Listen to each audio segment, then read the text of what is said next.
June, and it's very exciting to see so many people interested in rich history of Westtown. Just a couple of notes, if you hadn't seen it already, we have copies of our Westtown history book, which are selling $20 over there. Our speaker decided he has to lose some copies of his history books. So there are some books on the table at the end which are free, and also we, like all the divisions of Westtown, are always looking for people who are interested in joining our monthly meetings, helping out by serving on the historical commission. So if you are interested in what we do, we invite you to come to one of our monthly meetings, which are on the second Tuesday of every month, and held adjacent to us.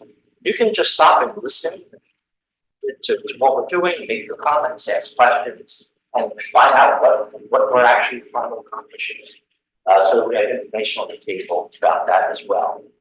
The fellow who started that is sitting right next to me, Walter, who knows an ungodly amount of information about Weston. Sent me a copy of the PowerPoint, and I saw how much information was contained in there. I have no idea how any of this stuff would be put together. There was so much old and interesting information about Weston that we decided that we better put a map on behind it and have a pointer. Because even though I'm on the historic commission, I have to come up and say, Dave, I have no idea where this place is required. So we promise you to help us out with that. So without further ado, Dave Walters.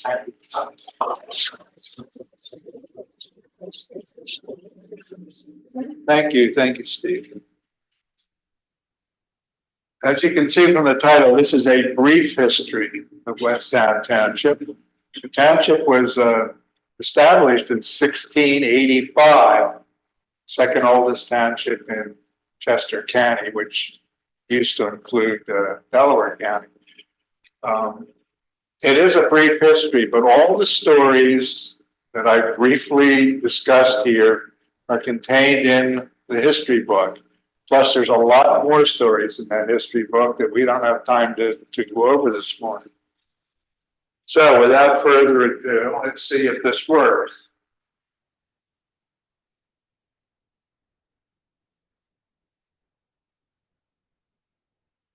What's the matter there, Emil? Oh, there we go. From Farmland to Suburbia. Well, most of us, I think, probably moved to Westtown after 1960, but this is what it looked like. The Maple Shade Farm on the Marshall Jones family took that picture around 1960. There's the cows, there's the pond. I went over there in 2020, stood at pretty much the exact same location. And we now have 50 homes from Ruston Walk that are there today. Where's that out of back here? Okay, you know where Ruston High School? Yeah. All right, I gotta find It should be on A2 somewhere in there. Just about here's Ruston Walk right here, right in the middle of the town.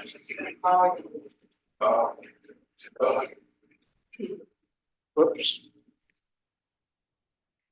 Here you can see the population growth. When the township was established, there were maybe 30 to 50 Lenape Indians living here or traveling through here. And the population did not change all that much from first census in 1810 up until 1950. 3 digits. What happened? 1950 to 1980, Westtown started booming. They started developing it, selling the farms, putting up the houses we live in today. And the last census, there was over 11,000 people here in Westtown. You would never know it from the traffic, though, would you? But before the colonial settlers came, it was the land of the Lenape. They settled in small camps in eastern Pennsylvania, and they spoke an Algonquin language. They lived in established villages, and as far as we know, none of those established villages were in Westtown, but we know that they traveled along the rivers and streams to hunt and fish in this area. The Great Minquist Path went from Susquehanna to the Delaware, and the Indians went back and forth with trade goods, finding oysters in the river, that sort of thing. We know that ran through Westtown. You go up 202 here, about where the Ram's Head Diner is, there's a historical marker that talks about where the Minquist Path crossed from the Brandywine watershed into the Chester Creek watershed. Historians think it then ran over to Goshenville and then went south along what's Chester Road right now, right through the heart of Westtown. I think they probably had other paths that went along Goose Creek and the west branch of the Chester Creek and Bradley Run and places like that, because we found relics at several locations. Right down the street here, the pond at Pleasant Grove is fed by a spring, and there's a little spring house there. And they found Indian arrowheads there, and they found Lenape artifacts at the Huey House on South New Street. So we know the Lenape were here. Let's go into it. This is an 1687 home map of William Penn's colony, and I'm not going to go into how William Penn came to acquire the colony of Pennsylvania. But you've probably all heard of the famous Welch tract, where William Penn sold land to people from Wales. Here's the Welch tract here, red arrows, and it includes today's Haverford Township, Radford Township, Lower Merion, Tredyffrin, that area. It did not include Westtown. That's a common misnomer. Here's Westtown over here. 1687 is already gone, and there are approximately 8 landholders that had sold land. As far as we know, none of them ever came here to Westtown, but there's their names on our early maps. Who were the early settlers here in Westtown? The first known settlers were the Hickmans. They came here about 1700. They lived in a cave where they gave birth to 3 of their 7 children. This is the 1860 map of Westtown, and it still showed the Hickman's Cave. We believe it's in the vicinity of Nectar Lane. There's houses there today that nobody's ever been able to find the cave. We discussed it with a woman who's lived there for 60 or 70 years, and she doesn't remember as a child ever finding the cave. But here's the Hickman's Cave. Around 1700, a man named Aaron James began to assemble acres extending from Westchester Pike to Street Road. And you can see here, there's his name, Aaron James Pottery, and he owned land all the way down to Street Road. At the same time, the Hoops family acquired 200 acres over here, this side of the township, and he was the first justice of the peace. And then the William and Jane Huey arrived around 1730, and they started a plantation for 125 acres over in this section of the township. Huey family homestead is still there. The ruins are there on South New Street at General Howe Drive. We found Lenape and early colonial American artifacts there. The Westchester University archaeology students were working there a couple of years ago. That's owned by the township. The township paid to conserve the stonework here. There's an arch that was in danger of falling down. It's now been shored up. And we have a marker on order right now that will be coming in later this summer, and we'll have a little ceremony to place it there on General Drive this summer.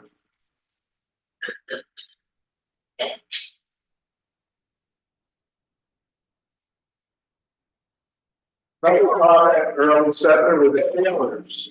They were Welsh Quakers. They came to Pennsylvania about the same time as Penn did. And in 1719, Philip and Ann Taylor purchased 200 acres in Westtown. When he died, in 1732, the Taylors established a half-acre cemetery on their property. And for over 100 years, they and their close neighbors were buried there. Thomas Taylor was a colonel of the Westtown Thornbury Militia Battalion during the Revolution. After the Battle of Brandywine, Hessian troops looted his homestead. We have a record filed by Mrs. Taylor of all the things that Hessians took. They took all the livestock. They even took the kitchen aprons. They took handkerchiefs. They took gloves. Everything that they could stuff in their knapsacks, they stole. In the 1970s, their former lands were sold to what's today Pleasant Grove, and the abandoned cemetery was covered over. And 2001, the Taylor descendants put a stone there recognizing the Taylor burial ground. There's been some military activity in Westtown over the years.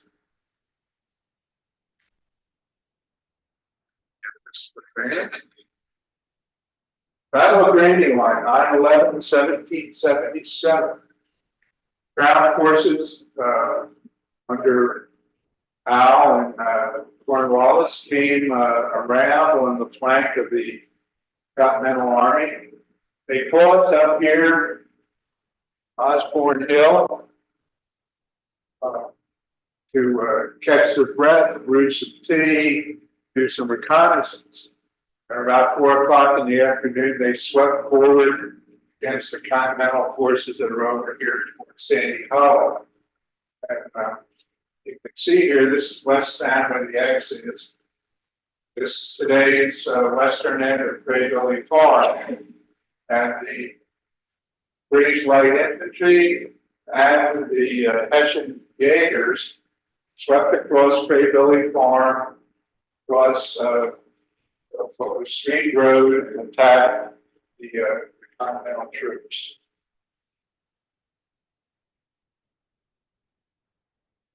There's the township's militia monument on South Concord Road that honors the 5 militiamen that are buried in Westtown, buried in the Taylor graveyard. 3 of those are Taylors and 2 are the Boston boys.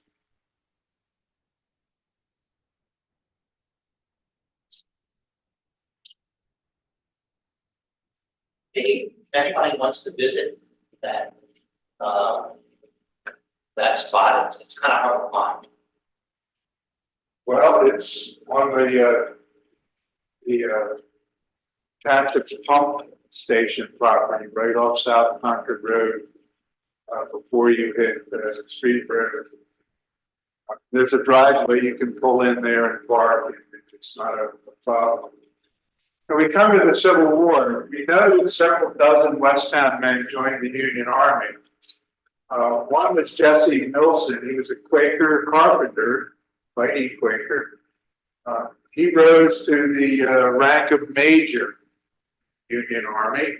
He was wounded in Tennessee. 2 of the Bailey boys joined, as did Lewis Pierce of the 97th Pennsylvania. Lewis Pierce lived on what we now know as the Stokes farm. He lived in that house there that's subject to a development plan. Lewis Pierce never came back to Westtown. He died of camp fever in South Carolina. After the Battle of Gettysburg in July 1863, Westtown hosted a parole prisoner of war camp for a few brief weeks. And that was down along the railroad that the Oakland Road crosses under the railroad. And one of the prisoners, Corporal Thomas Nolan, later settled in Westtown. Some of you know his story, which we call the Westtown love story. I'll briefly mention it.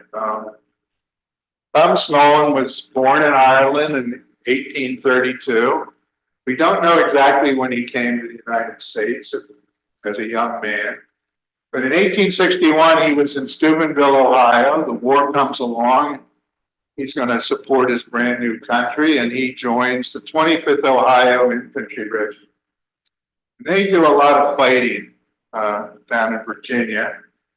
And he's at Gettysburg, and his regiment's overrun by the rebels. He's captured along with about 30 of his fellow regimental members. Robert E. Lee can't take all the captured soldiers back to Virginia, so he paroles some of them, including Thomas Nolan. They put Thomas Nolan on a train. They bring him and 1,800 other parole prisoners of war to Westtown to settle at the Camp Parole or Camp Elder down by Oakbourne and Goose Creek and the railroad. So Nolan they're sitting around camp, and the farmers in the neighborhood need workers because a lot of their workers are off fighting too. So Thomas Nolan hires out to a man named Anthony Kirk. And Anthony Kirk has a farm which is on today's Ship and Lane. And he goes up to the farmhouse, and lo and behold, Anthony Kirk's wife, Ellen, is the girl he used to court back in Ireland. They haven't seen her, and he hasn't seen her in however many years. What a coincidence. The parole prisoners go back to their regiments, and December of 1863, Anthony Kirk dies.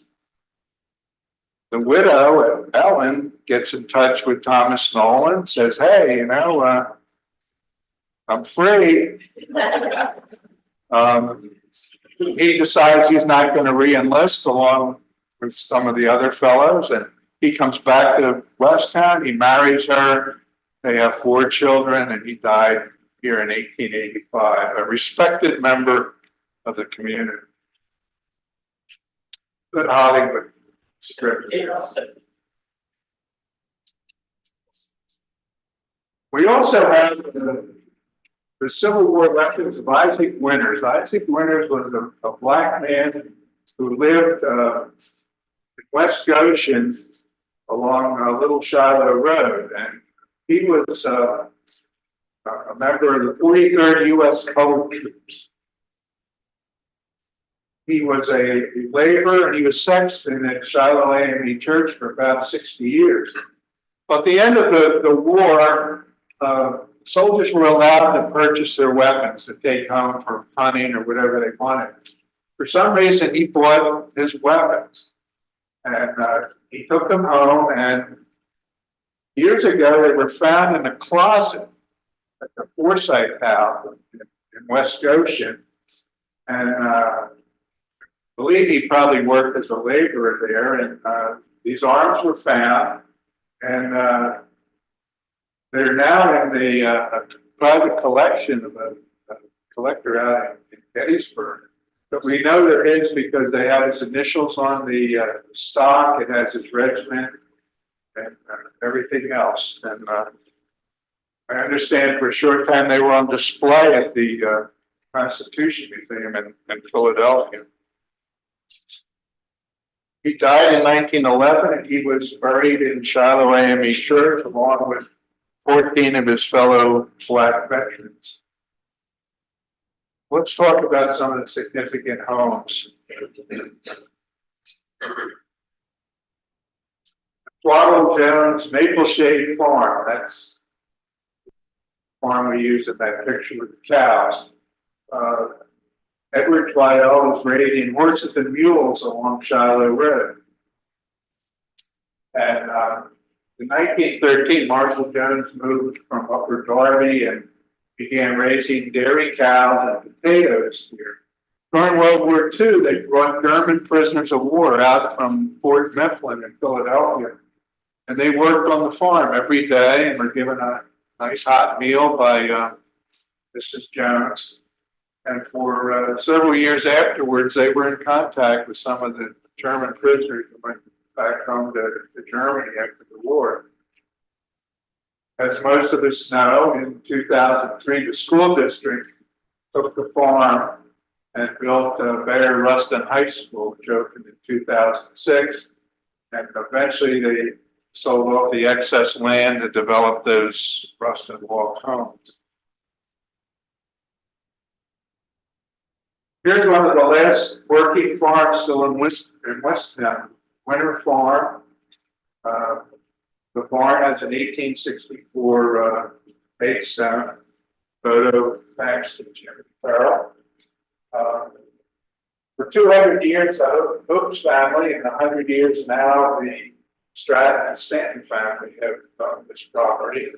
It's down here in the south east corner. And they still raise sheep and hay, and they rent space for the Deer Creek Malt House, which sells malt to distributors, to distilleries and breweries. Here's an aerial photo of the McDaniel farm, which up here. McDaniels raised horses and Angus beef from the mid-20s until 1971. Horses were sold off to up here to the residents, and their farmhouse is now the rectory of St. Simon and Jude Church. That's how it looked as late as 1971. The George Fawcett Farm. The Fawcett's purchased land south of Westchester along the Wilmington Road. Up here, you know where the big electronic billboard is, and that area is where the Fawcett's were. Two of their sons were served in the militia. The grandson married a Yearsley neighbor and expanded the farm, and they had a general store and a creamery on the premises. The large house, which some of you may remember, was eventually isolated when they kept expanding 202. A couple of years ago, it was torn down. New development was built. Had a nice third floor with a mansard roof there. Stetson Middle School and Starkweather Elementary are located on the former Fawcett Farm. And there are still a few historic structures right up here on 202 that were part of the Fawcett's Corner businesses, and there are plans that call for maybe some of that to be slated for demolition in the future. Here we have the Bailey Niven House. It's down on South Chester Road, right at 926. It's built in 1855 by Abraham and Mary Bailey. They named it Fairview, and there was 300 acres that had been part of that original Hoops family holdings. Two of their sons served in the Civil War. And there's a story here that, Swarthmore College could have been right here in Westtown. The Quaker educators who wanted to start Swarthmore College came out here to Westtown, and due to the proximity to Westtown School, they thought this would be a great place for a college. Well, they negotiated with Mr. Niven to buy the acreage. They got within $20 of what they were bidding and what he was asking. And they couldn't close the $20 gaps. So they looked elsewhere, and that's why Swarthmore College is in Swarthmore instead of in Westtown. It's passed through several owners since then, currently owned by the Gooches. And they've done a lovely job conserving that house, and they've won the 2018 Westtown Historic Preservation Award.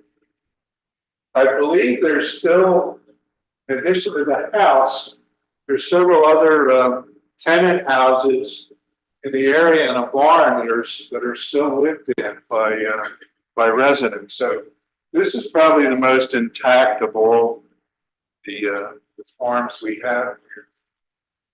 Great Billy Farm, never heard of it. Been subject to some discussions over the last 10 years, probably. Well, what's the historical Great Billy Farm? William Penn sold this land to Richard Collett. Never came to the colony. But the land was managed by John Radley, for whom Radley run his name. During the Battle of Brandywine in 1777, the Taylors operated this property. As I stated before, there were elements of the Crown forces that advanced across the western edge of Great Billy Farm. In 1883, the property came into the hands of the McClures. It was later owned by a woman named Sarah Geiger. And in 1948, it was conveyed to the Robinsons, who still own it. Mr. Robinson was vice president and general manager of Acme Markets, and the chain founded by his brother. He was also president of Devon Horse Show, and he owned an historic collection of over 100 carriages and coaches. When he died, they attracted buyers at the auction from all over the world. He was noted for his philanthropy, and for example, he donated the land across the street here for Westminster Presbyterian Church. He died in 2001.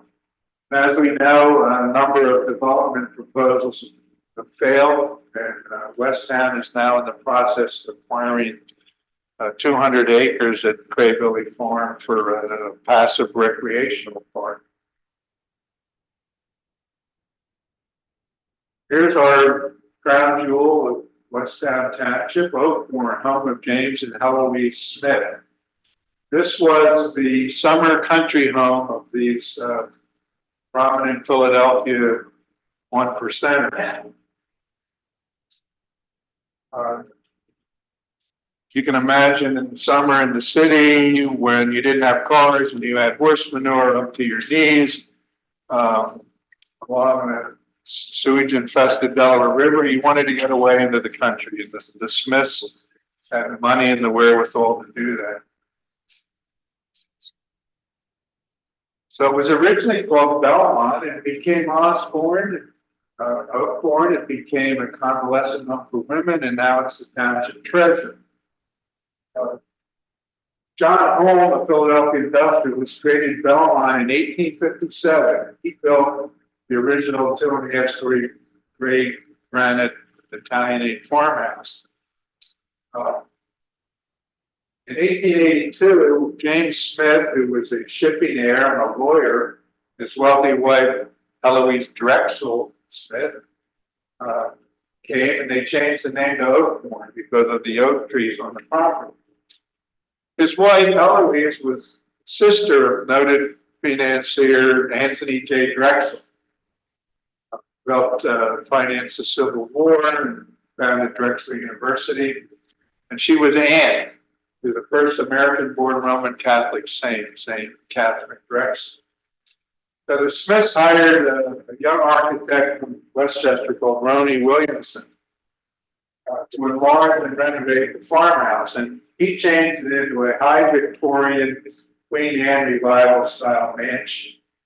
And they spent about $6 million in today's money to add a guest house, a stable, water tower, a lake, and a park. I think the township's spending $6 million right now to build more athletic facilities. But anyway, when they died, 1880, 93, and 95, their estates were valued at $400 million today's money. making them, I'm sure, the richest people that ever lived in Westtown. Anybody else? And most of that was willed to charities and religious institutions. Eloise Gaskell Smith gave very generously to some of the colleges and other institutions that her Catherine Drexler, their niece, was involved in. Mrs. Smith willed the property to the Philadelphia Episcopal Diocese, and they established the James C. Smith Memorial Home for sick and convalescing white women aged 21 and over. It operated as such from 1895 to 1971. And about 25 or 30 patients lived there at a time. They enlarged the facilities, and there was a in-mansion chapel created, which you can see if you take one of the tours that are involved. Westtown Township bought it in 1974 and almost demolished the mansion. But one member of the planning commission stood up and stopped it. And as you know, we now have a beautiful mansion. Maybe it needs some repairs, but it's a beautiful facility. It's now used for weddings, parks being expanded, and we've got festivals and movies and other kinds of recreation there. But it almost did not survive. And I have not found out the name of who that planning commissioner was. We owe him a pretty big debt. Too bad they didn't say some other things. But anyway, here's a picture of our iconic water tower. It's used on the emblem of Westtown Township. And the pond that you can walk down to used to have the gazebo and a pump station house there. They're no longer there. I think maybe the foundation of the pump house is still there. Beautiful trails. If you've never walked through Oakhorn Park, the next day when it's like 70 degrees, you might do that. Businesses and institutions we've seen. Darlington's Corner, right down the street here, 926 and 202. This was the only real crossroads village that Westtown had. There was a log cabin built in 1803 at the intersection. Street Road did exist, and the Wilmington Road existed.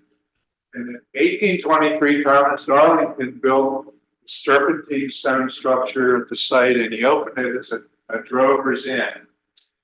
And that's the house that's still, the building that's still there. It was operated in the late 1800s and was finally converted to a residence in the 20th century.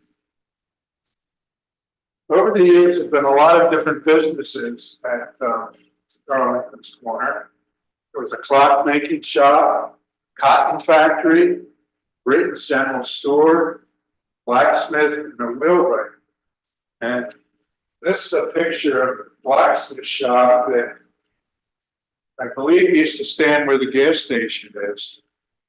It's in Thornbury, but this was really Westtown's crossroads, not Thornbury's. There were a number of residents, most of which are demolished, owned by McClure's, Darlington's, Taylor's, Woodward, Coburn, Cannon, and the Missy's Few. And the Missy's Few, I believe, were black sisters. And they all lived there. And over the years, we've seen various houses demolished. There's one left down there. It's burned in a fire that still hasn't been demolished yet. Everything else is gone from Darlington's Corner. There's the Westtown Inn, circa 1930. You can't see that anymore because there's trees and brush and all sorts of landscaping that hide it. It's part of Craybilly Farm at the moment, owned by the Robinsons, and I think they have a tenant of people living there right now. built in 1823 to serve the thirsty and tired drovers on Wilmington Pike and Street Road. So drovers would come down Street Road, heading into the city. They'd be tired. Roads were dusty. You needed a little refreshment. That became their stop. And if you were going from Westchester to Wilmington with your wagon of wheat or something, you might stop at Westtown Inn for a little adult beverage also. On the corner where the CVS is, it's also Thornbury, but there's a painting of the Bartram's Orchard Market that used to sit there on the corner. Some of you might have lived here long enough to remember that one. Another institution in Westtown was the Westtown Pottery. This was Aaron James's establishment. He bought 126 acres here. He established the pottery at Route 352 and where Green Lane is today. Green Lane used to be called Pot House Road. He made this utilitarian red earthenware. He was kind of successful. He died. He was worth about $750,000 in today's money. And his sons operated that pottery until the 1860s. You can see some of his creations at the Philadelphia Art Museum and at the Chester County History Center, which is where that pot described November 28, 1820. The only thing left of the pottery now is there's a spring house backyard or the side yard of one of the houses down that area. Britain's Quarry was another establishment. Serpentine rock, which was laid down about 600 million years ago, occurs in only 4 states, and there's a significant amount of it southwest corner of Weston. Over the years, 500,000 cubic yards of rock have been removed from Westtown quarries. It was operated by the Britton family until 1888, when a fire destroyed the quarry machinery and it began to fill with water. I guess there were springs there that you had to continually pump, and once the pump was destroyed, it filled up. But over the years, there's been a Quarry Swimming Association, which has operated a club for more than 100 years now. I don't know that you can go back there unless you're a member of the Quarry Swimming Association. Another institution was the Pennsylvania Epileptic Hospital and Colony. There's a picture of the women's cottage. There was an identical men's cottage, and between the two of them was an administration building, all of which are gone today. What's there today was built later. But it was chartered in 1896. Those days, treatment of epilepsy was not at the same standard as it is today. Children were sent out in the country to be isolated and cared for. 96 of their acres came from the Smith estate. By 1927, there were 127 patients. They had a farm, a power plant, a creamery. The creamery still exists on Pleasant Grove Road, right across from where the township is built that basketball court. By the 1940s, treatments for epilepsy improved. Most epileptics were able to live at home, and the last patients left in 1958. After that, it served as a hospital for mentally ill children. That lasted until 1965. And then for 2 years in the mid-60s, the facilities was at John Knox Junior College. It was a Christian establishment. It only lasted 2 years. When that closed, Rodentia operated it as it still does, as a treatment center for addiction since 1969. So we have many houses of worship here in Westtown Township. This is the first. Started out as a Methodist church in 1807. 10 years later, the Methodists moved to Westchester, and they sold it to the local Black community. So from 1817 until about 1920, this was the focal point of the Black community in Westtown and West Goshen. Many of the parishioners were employed at Westtown School. So a number of them owned land in the area. They were farmers, there was a blacksmith, there were carpenters, there were wagoners, that sort of thing. We believe that it was a probable underground railroad stop. As you know, that church no longer exists, but it's here on Little Shiloh, right almost at the corner of Shiloh Road. There was a cemetery there in which there's more than 100 Black individuals have been buried, including 15 veterans of the Civil War.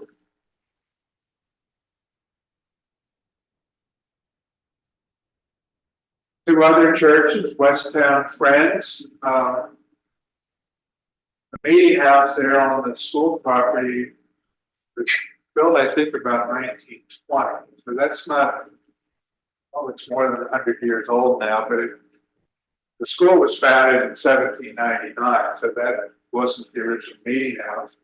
We have Advent Lutheran Church at Chester and Green Lane. We have two Catholic parishes in the area, St. Maximilian Colby, right down the street, and St. Simon and Jude at Chester Road and Westchester Pike. We have across the street here Westminster Presbyterian on land that was donated by Robinsons. They moved out from the borough in 1991. And we have the Church of the Loving Shepherd on South New Street. Schools. Well, there's the oldest. Westtown School, founded in 1799. What land from James Gibbons? It's co-educational from the start, as the Quakers believed in educating women. Over the years, about 30,000 students have attended the school here in Westtown. The oldest continuously functioning co-ed boarding school in the United States. It was only in 1933 that non-Quakers began to be admitted. And it was a pretty self-sufficient community. Over the years, they operated a grist mill and sawmill, a dairy. They had a brick making operation to provide bricks for the older buildings there. They had a farm, which is still used by tenant farmers. They had a 14-acre lake for swimming, which you could see as you drive down the road there, Westtown Road. And former President Eisenhower has visited his two granddaughters who were at the school, and before that, First Lady Lou Hoover had visited the school. It was more than a school, I said. It was a farm, brickworks. And here's a picture of the grist-mill sawmill. This is around 1900. This mill is gone now. This house is still there. As you drive this town road, there's a curve, and that house is there. It's been improved a little bit. And here's another view from the other side of the sawmill. Here's the discharge of the mill race into the West Branch of Chester Creek. Some of us were privileged to go down there and we found remains from the mill races. And in this vicinity here, where this used to be, we found some pretty big dressed blocks of stone that formed like looks like a hammers. But that's no longer there except for that house. Here's two of the other early Westtown public schools. One is what's now the gatehouse, Warren Park. It's formerly Jesse Merchant Schoolhouse, which opened around 1807. And here's Union Independent School number 3, which is at the corner of 926 and Street Road in Chester. For years, that was a photography studio. I think there's somebody else in there, chiropractors or something like that. There's the classes at Union School. This was before the Westchester Area School District was founded. You know, approximately whatever. Probably around turn of the century also. Two more Westtown schools. At Center School, here's a picture in 1913. Center School is still there on Shiloh Road. And here's Pleasant Grove School, 1904. I believe this is the one that became the township building, the police station, which was demolished 10, 15 years ago. But notice, these schools are integrated. There are Black children in all the pictures, and in the Union School picture before. In the borough of Westchester, the schools were segregated. There was a separate elementary and high school for the Black kids. Not in Westtown, not more than 100 years ago. Right. And of course, here's Barry Rustin High School and Rustin Walk Bronx that are on the former site of Maple Shade Farm.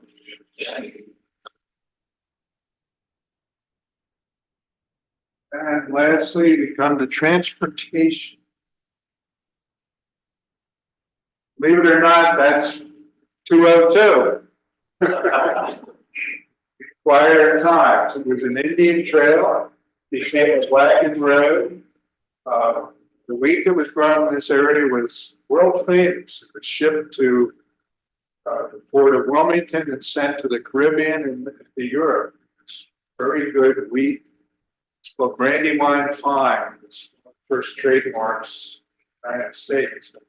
But anyway, it was a wagon road, and then they planked it. And I think the next issue of the Gazette has a story coming up about planking and macadamizing Wilmington Road. Yes. Look for your next newsletter. Today, we know it's 4 lanes of heavy traffic lights, businesses, whatever. We have not been able to identify those 2 houses, where they were. That's Wilmington Pike in quieter times.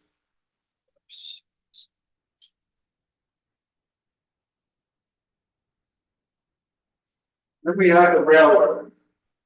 The Westchester Philadelphia Railroad service through Median to Philadelphia began in 1858. We actually have a marker down by Goose Street that has 1854 on it when they first started to build into this area. But the station, it's actually in Westtown, has been known over the years as Lecompton, Hemp Hills, Belmont, and then after the Smiths bought the mansion, has opened.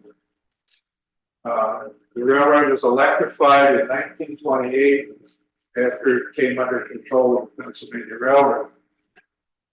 This is the station that was built in 1880 and was closed in 1961 and demolished shortly thereafter. And railroad service to Westchester was ended by SEPTA in 1986. There may have been another railroad line would have gone through Weston. It's called the Chester Creek and Brandywine. And this was in about 1878. It would have come off the line at the Westtown station, would have followed Taylor's Run, crossed over 202, run along Radley Run to the quarry, and then on down to the railroad in Pecosset. It was going to service the quarry.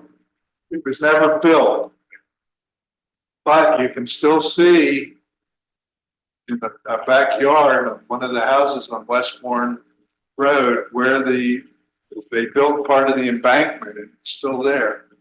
Never had tracks on it, but the embankment is still visible in somebody's backyard right about here.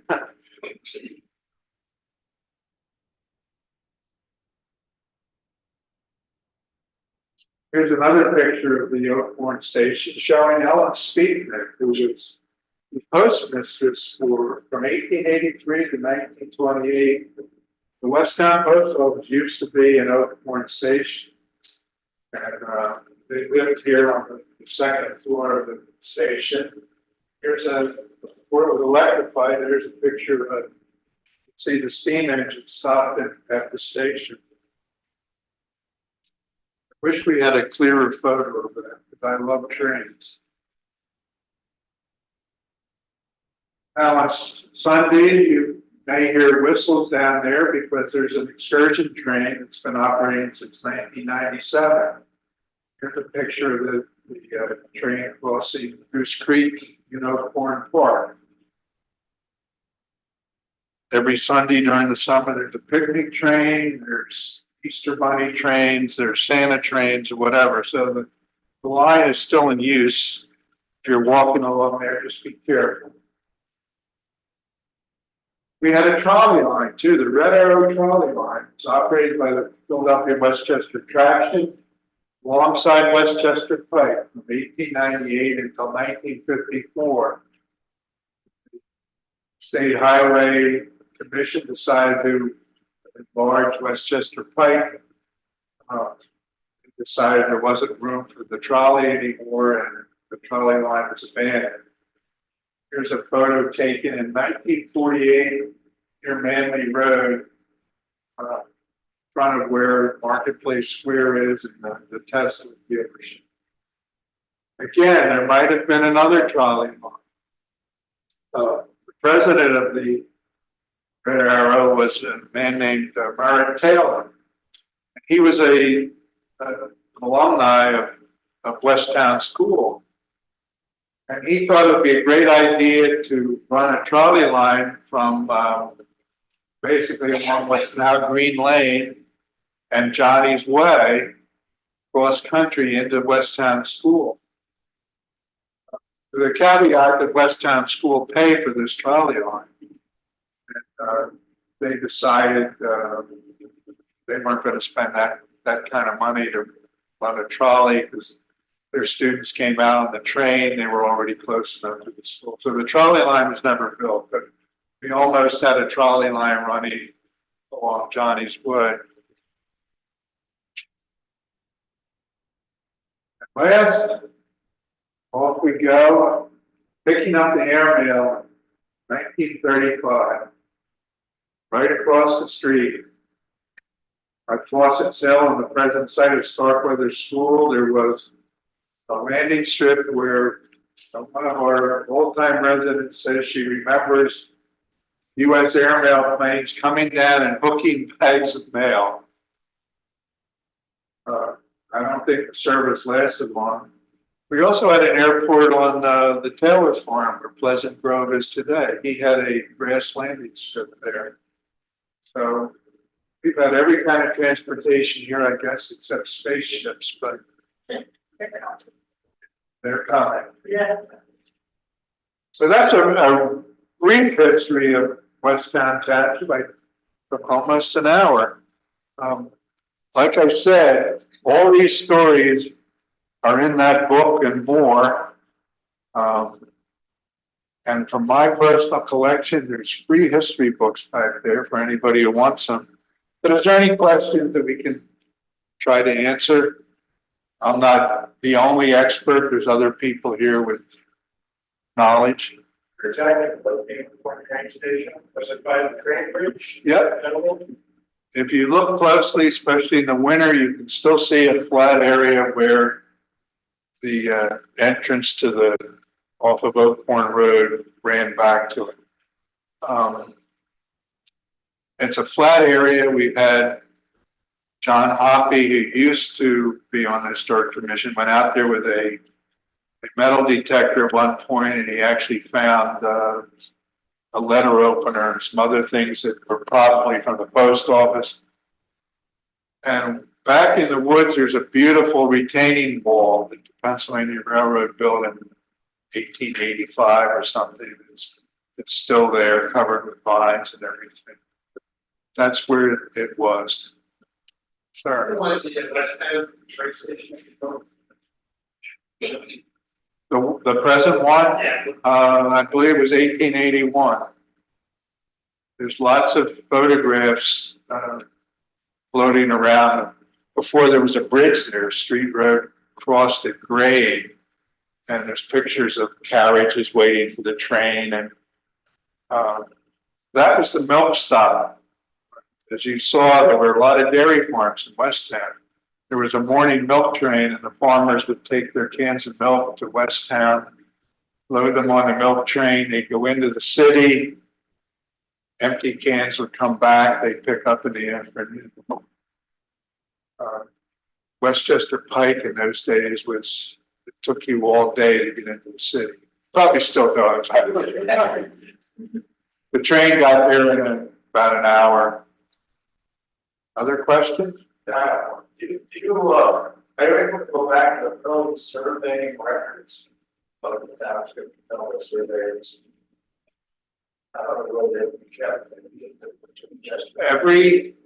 Every property sold, there's a deed on file at the archive. So if you lived on a certain piece of, or you have a house, you can find on your deed all the way back who owned it. Also, if you can find that electronically, some of them, Yeah, some Westchester views, right? and you find the address and it may tell you the history of your property. It makes not all are. Like the present Stokes farm and the farm, the Kirk farm where Thomas Nolan married the widow. We know that land used to be owned by the uncle of Benedict Arnold's wife. So we have, and if you read these deeds, it talks about a pin in the ground and an oak tree, and it's very hard to figure out, but all these deeds still exist if you really want to know who owns your land when. Order of deeds on lot west of the house. Okay, it's a modern here across from the cafe. Same village. That's what all these are. We get back to this.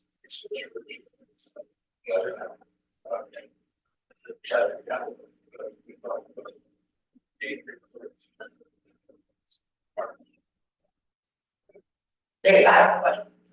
Why does the Westtown post office and Westtown train station not in Westtown? Because the ancient line that divided Thornbury and Westtown, why is it on that side of the Street Road? It's not. I have no idea. I have no idea. Maybe it was something that was easier to make right turns into there or something. Yes. It used to be at Oakhorn, and then they moved it to Westtown. Probably because of the volume of mail coming out of Westtown School. And the one at Oakhorn Station was propped up over the years by the epileptic home and the convalescent home, because people would come out and visit their relatives and that sort of thing. But by 1961, the railroad stopped stopping there and toured the dilapidated place there. Anybody else have any corrections for me or anything? Sir? Sure, the corner trial, post trial, Yes. is Westtown acquired that property. No, they have not. I heard it was appraised for it. Yes, I've heard that it was appraised for $170,000. But no, it hasn't been acquired. Stephen? Good morning. Presentation. Question about close.